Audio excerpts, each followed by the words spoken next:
Durante seu ministério na terra, Jesus conquistou a confiança, o respeito e a admiração de muitos.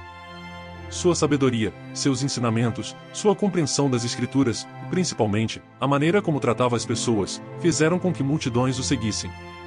No entanto, tudo isso também despertou inveja, ódio, rejeição e perseguição.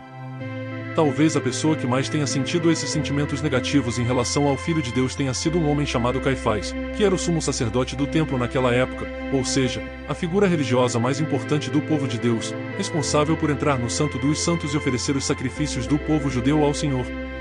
Apesar de sua posição, Caifás foi um dos principais responsáveis, se não o maior, pela morte de Jesus.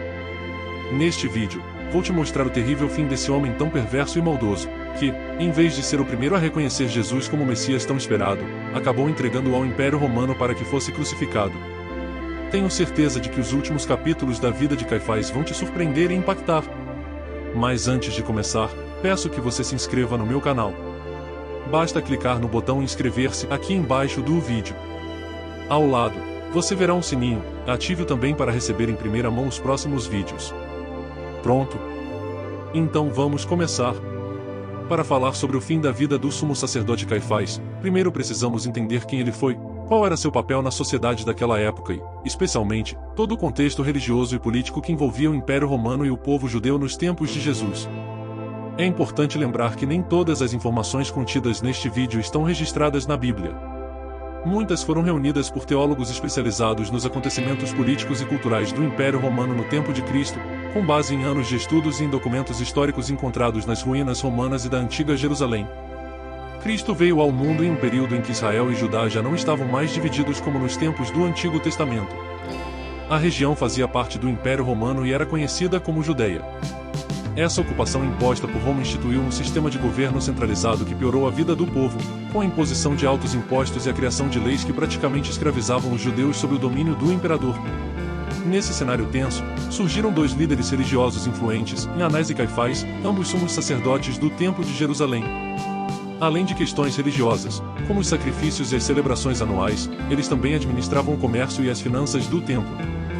Caifás se tornou sumo sacerdote e obteve todo o poder que tinha porque, no ano 18 depois de Cristo, casou-se com a filha de Anás, cujo principal objetivo era manter o controle do templo e da fé judaica dentro do próprio círculo familiar. Anás tinha tanta sede de poder que não aceitava ver outro líder em Jerusalém que não fosse ele mesmo ou alguém sob sua influência. E por que Anás tinha tanto interesse em manter esse controle? Porque ele era altamente corrupto e usava sua posição para roubar as ofertas deixadas pelo povo no templo, além de aproveitar sua influência para enganar as pessoas. Para benefício próprio, Caifás, além de tudo isso, era um homem oportunista, sedento por poder, que não tolerava ver outra pessoa recebendo mais destaque e admiração do que ele.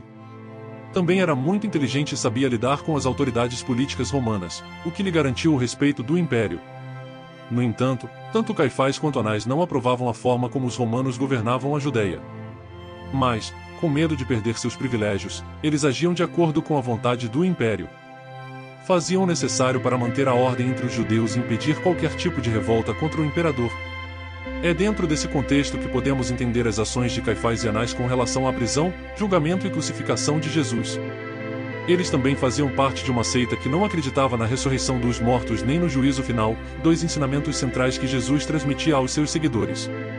Jesus se tornou uma pedra no sapato de Caifás e Anás.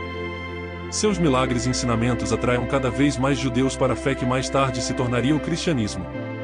Caifás, Anás e outros líderes religiosos passaram a temer que o carisma e a popularidade de Jesus provocassem uma revolta popular, já que o povo rejeitava o domínio romano. Esse medo aumentou ainda mais quando Jesus ressuscitou Lázaro. Em João, capítulo 11, os chefes dos sacerdotes e os fariseus convocaram uma reunião no Sinédrio e disseram: "O que estamos fazendo? Esse homem está realizando muitos milagres. Se o deixarmos continuar, todos crerão nele. E então virão os romanos, destruirão nosso templo e nossa nação." Esse temor levou Caifás e os demais a traçarem um plano para capturar e matar Jesus. Sabiam que não poderiam prendê-lo publicamente, pois isso causaria revolta. Por isso, passaram meses tentando encontrar uma maneira de capturá-lo em segredo. Enquanto Caifás arquitetava a prisão de Jesus, também negociava com as autoridades romanas para garantir que ele fosse punido de forma exemplar, para que jamais voltasse a viver entre os judeus. Somente assim o império se veria livre de uma possível rebelião.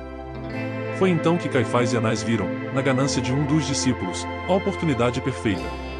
Após conversar com os líderes religiosos, Judas Iscariotes aceitou entregar seu mestre em troca de 30 moedas de prata, o que hoje equivaleria a cerca de 15.000 pesos. O plano estava traçado, e Judas levaria Caifás, Anás e os soldados romanos até Jesus durante a noite, em um lugar isolado, longe da multidão, evitando qualquer comoção. Mas o trabalho dos sacerdotes não terminou ali. Eles foram ao Sinédrio, o conselho de líderes religiosos, para justificar a condenação de Jesus e manipular seus membros a aceitar a denúncia contra ele. Depois, Caifás foi até Pôncio Pilatos, o governador da Judéia e representante do Império Romano, para acusar Jesus e exigir uma sentença que culminasse em sua crucificação. Quando Pilatos interrogou Jesus, ele não se defendeu. Em vez disso, declarou algo surpreendente sobre Caifás: "Você não teria autoridade alguma sobre mim, se não lhe fosse dada do alto. Por isso, aquele que me entregou a você é culpado de um pecado maior." João capítulo 19 versículo 11.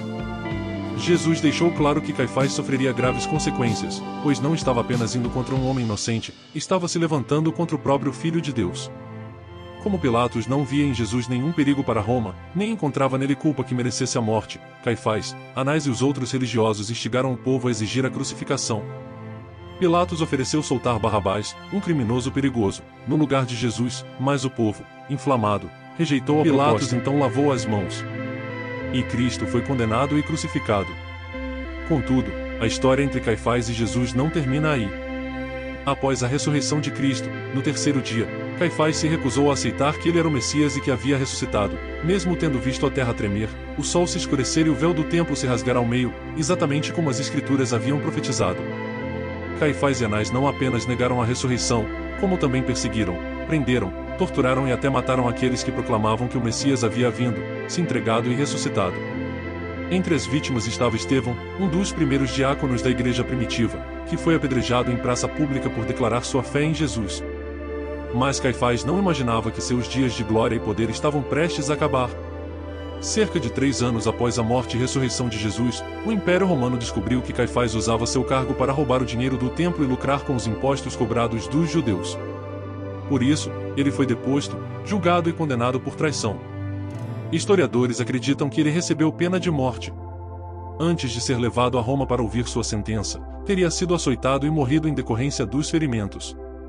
Em 1990, arqueólogos israelenses encontraram um ossuário pertencente a Caifás e a sua família, confirmando sua existência e seu papel como líder religioso dos judeus no primeiro século depois de Cristo. Não podemos afirmar com total certeza que este foi o exato fim de Caifás e Anás, pois, como mencionado no início, parte desses relatos está na Bíblia, e parte provém de documentos históricos da época. Mas o que sabemos com certeza é que Caifás foi um homem cruel, usado por Satanás para condenar Jesus. É verdade que a morte de Cristo já estava profetizada mais de 1000 anos antes, no Antigo Testamento, e era necessária para nossa salvação, mas isso não isenta Caifás, Anás e outros da responsabilidade pela crucificação do Filho de Deus. Todos temos o livre-arbítrio para escolher nossos caminhos. Por isso, eu te pergunto, que tipo de fruto você tem produzido ultimamente? A palavra de Deus nos compara a árvores que devem dar bons frutos. Em Mateus capítulo 7 versículo 19, Jesus disse: "Toda árvore que não dá bom fruto é cortada e lançada ao fogo." Lembre-se, a religião não salva ninguém.